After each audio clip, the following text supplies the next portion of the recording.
Assalamualaikum warahmatullahi wabarakatuh. Selamat pagi ya, saudara-saudara sekalian, adik-adik sekalian. Oke, let's continue our lesson still on chapter 1 on page 23. Nah, kita akan melanjutkan di sini ya. Activity 14, orang utan and baby orang utan can do many things. Complete the following sentence with action verb that you know. Ini hanya sebatas mencari kata kerja action yang ada di dalam teks orang utan pada sebelumnya. Nah, konteksnya seperti ini. Orang utan and baby orang utans can dapat apa? Orang utan dan anak orang utan itu dapat apa saja. Nah, di situ dicontohkan adalah yang pertama adalah grass. Nah, dari teks kita juga bisa lihat bahwa beberapa bayi orang utan maupun baby orang utan itu can roam. Ya. Roam itu adalah berkeliaran. Kemudian can travel. Travel itu berarti bisa melakukan perjalanan dari tempat tertentu ke tempat yang lain. And then orang utan and baby orang utan can climb itu memanjat ya. Itu udah pasti karena kan habitatnya dia kebanyakan di pohon, walaupun dia sesekali juga dia berada di permukaan tanah. And then sleep, tidur. Kemudian live ya, bukan live. Kemudian can eat, makan. And then bisa juga belajar, learn. Nah, ini beberapa kata kerja yang bisa digunakan di dalam kalimat tersebut. And then continue to activity 15. Read the text in activity 10 and answer the following question. Number 1. What is the functions of the tag? As we know that the function of the tag, the function of the text is to describe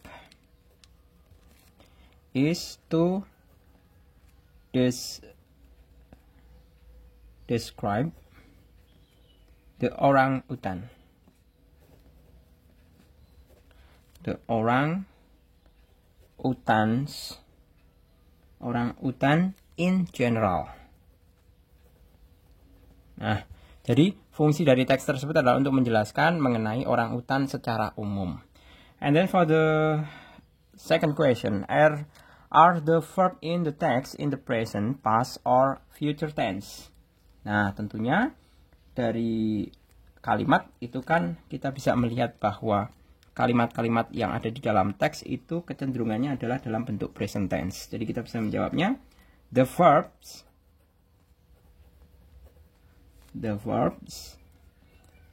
are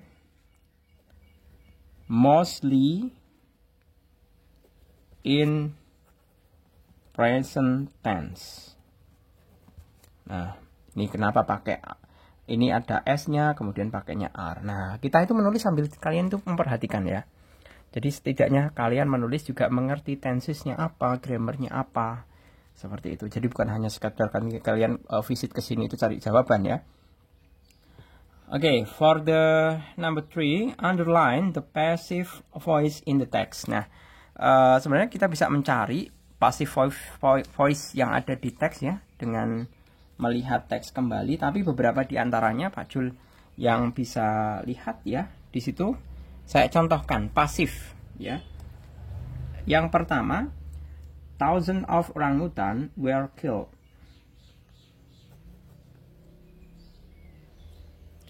Thousand of orang utan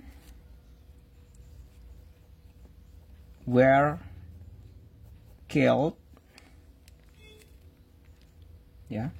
Jadi ribuan orang hutan dibunuh. Nah, ini artinya kan dibunuh. Awalan di kalau dalam bentuk bahasa Indonesia itu kan bentuknya merupakan kalimat pasif.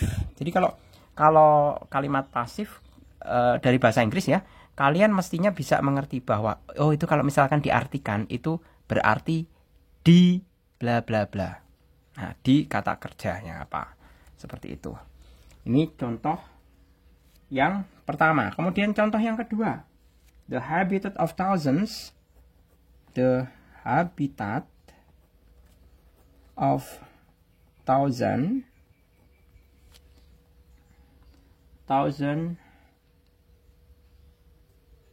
more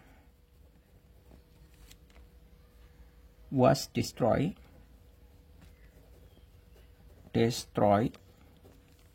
Nah, ini pasifnya. Was destroyed in major forest fire. Nah, was destroyed, dirusak, ya, dirusak. Jadi kalau kita translate kan, habitat orang hutan, kebanyakan orang hutan dirusak dalam peristiwa kebakaran besar, seperti itu. Jadi coba sambil diperhatikan ini kan, ini to be apa, was, were, verb kedua apa, benar ya, to be plus verb 3, to be plus verb 3 itu adalah pola-pola pasif, mengandung arti dirusak. Nah ini kan ada kata di-nya. Kemudian satu lagi ya, older males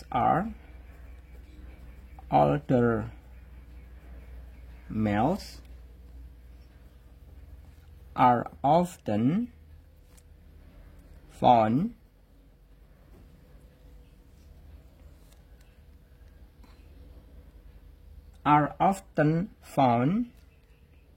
traveling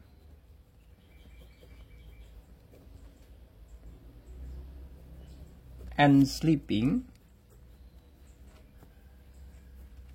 on the ground. Nah, kita lihat ini polanya. Nah, ini ada are often found, to be verb 3. Nah, ini kalau kita terjemahkan older male itu berarti yang jantan, yang orangutan yang jantan lebih tua ditemukan berjalan-jalan dan tidur di tanah. Ya. Jadi ini kalau kita artikan ditemukan, are often found, ditemukan. Nah, ini kan ada di-nya. Nah, ini semuanya adalah pola-pola pasif. Seperti itu. Oke, and then the next number 4. Why does the text use passive voice? Nah, kenapa menggunakan passive voice? Nah, kita bisa menjawab bahwa passive voice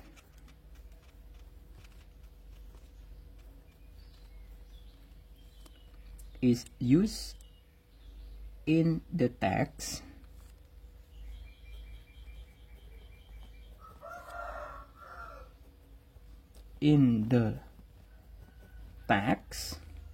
to show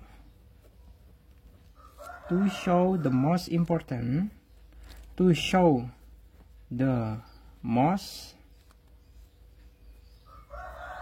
important things or person that become the subjects of the sentence. Nah, seperti ini. Jadi passive voice digunakan di dalam teks untuk menunjukkan benda atau seseorang yang menjadi subjek di dalam kalimat. Jadi misalkan Rudi makan bakso. Nah, kalau contoh bahasa Indonesia ya, Rudi makan bakso. Nah, ini kan objek, subjek, predikat. Kalau pasifnya bagaimana? Pasifnya adalah bakso dimakan Rudi.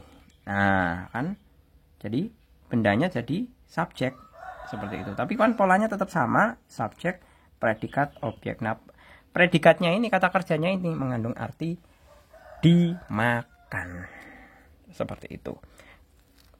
Kalau makan kan jelas aktif, kalimat aktif. Berarti subjeknya itu melakukan kerja. Tapi kalau pasif itu objeknya, subjeknya dikenai kerja. Seperti itu. Jadi kalau aktif melakukan kerja, kalau pasif dikenai kerja. Gitu ya. Kita lanjut untuk yang ke berapa itu? 5. Number 5. Does the text use subheading? How do you know? Ya jelas ya, pakai subheading. Subheading itu maksudnya subjudul. Nah, ini.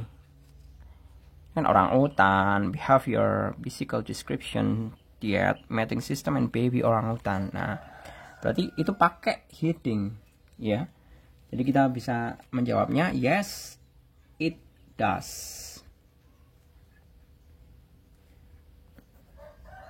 Yes, it does. Because it use different color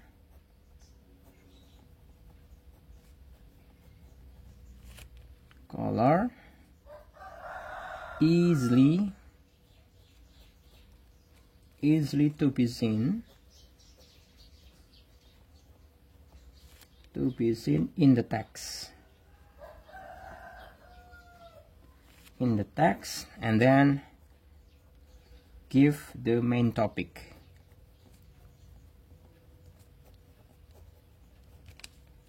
Give main topic, and also mostly short and simple, and mostly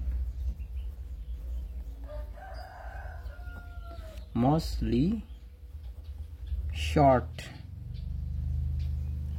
and simple. Nah, seperti yang tadi kan subjudulnya itu kan ditulis dalam huruf tebal ya. Hurufnya sih standar ya, agak besar. Dibalik lagi deh. Nah, seperti ini. Kan lebih hitam. Seperti itu. Jadi because it use different color, lebih hitam, easily to be seen, jadi mudah untuk dilihat di dalam teks ya. Give the main topic and mostly short and simple. Jadi rata-rata pendek dan simple. Okay, and then you should know animal can do a lot of things. Study the following sentence. The wolf runs swiftly. The trout sing beautifully. Nah, ini kita lihat di sini ya, yang bertulis tebal itu dan juga bergaris miring itu merupakan adverb of manner. Adverb of manner itu mengandung maksud adalah keterangan.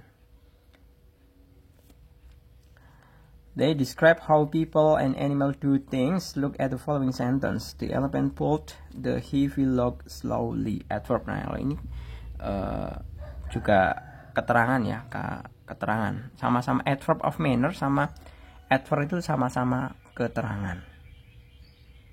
Seperti itu.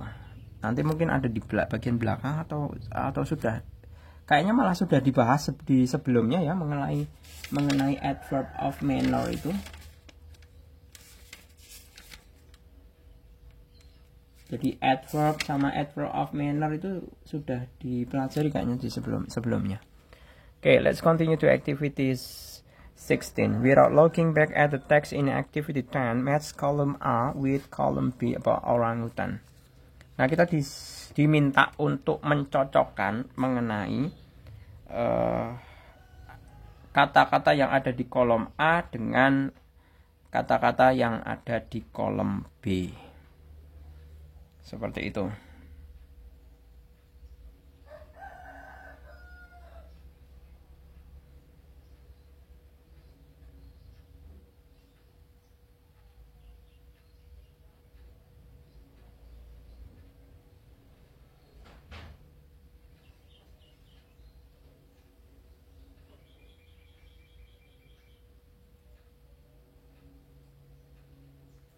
Oke, yang pertama ya, long, kolom A.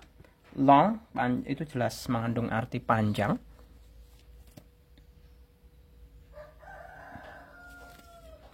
Itu kita bisa jodohkan dengan long arms, ya, lengan yang panjang. Kemudian hook shape itu adalah berbentuk kait, ya. Saya tulis di sini ya artinya, ya, manakala kalian nanti bisa buat bantu menambah kosakata, ya. Jadi kalau Pak Jul itu kalau tidak tahu itu pasti tulis hook shape itu berbentuk kait, ya.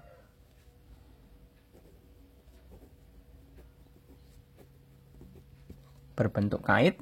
Kemudian jodohnya berbentuk kait hook shape itu adalah hand and feet, tangan dan kaki. And then coarse long reddish brown, itu bisa kasar, panjang, coklat kemerahan. Nah, ini biasanya apa? Biasanya adalah bulu, ya, ini fur, bulu. Kemudian puffy itu bengkak, ya.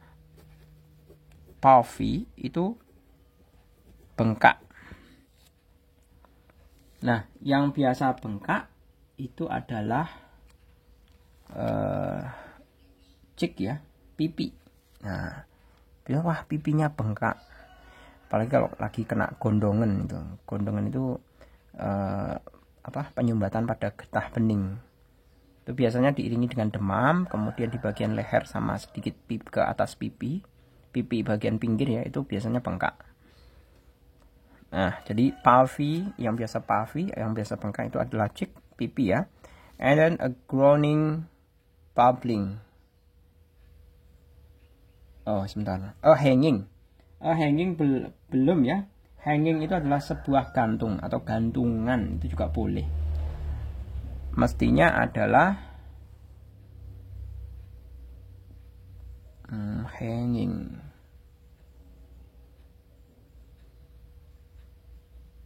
Kantong tenggorokan, ya, mestinya, ya. Kantong ke tenggorokan, ya.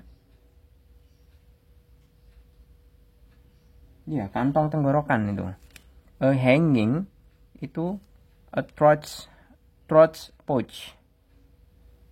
And then a groaning atau bubbling itu adalah sebuah erangan atau teriakan atau bual. Kalau Pak Jul lebih groaning itu, ya, mengerang, kayak misalkan orang kena sesuatu terus sakit, nah kemudian dia kan mengerang kesakitan, atau teriakan itu juga boleh. Itu berarti lebih ke a groaning call itu kan panggilan, ya. And then young itu jelas muda, young leaf, jadi daun-daun muda. And then solitary itu mengandung maksud tersendiri, ya, bisa kita jodohkan dengan creature itu makhluk, ya.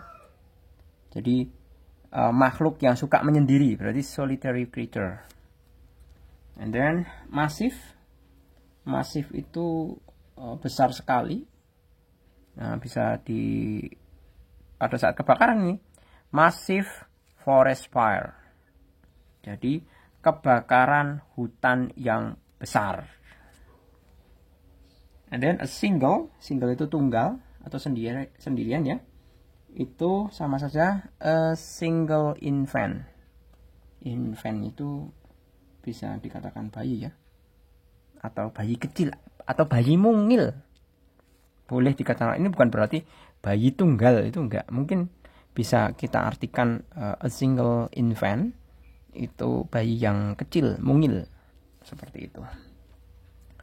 Nah, saya rasa cukup ya. On page 25 nanti untuk materi selanjutnya kita bisa lanjut pada sesi yang selanjutnya. Udah 20 menit ini. Oke, gitu saya akhiri. Semoga bermanfaat. Terima kasih. Selamat pagi. Assalamualaikum warahmatullahi wabarakatuh.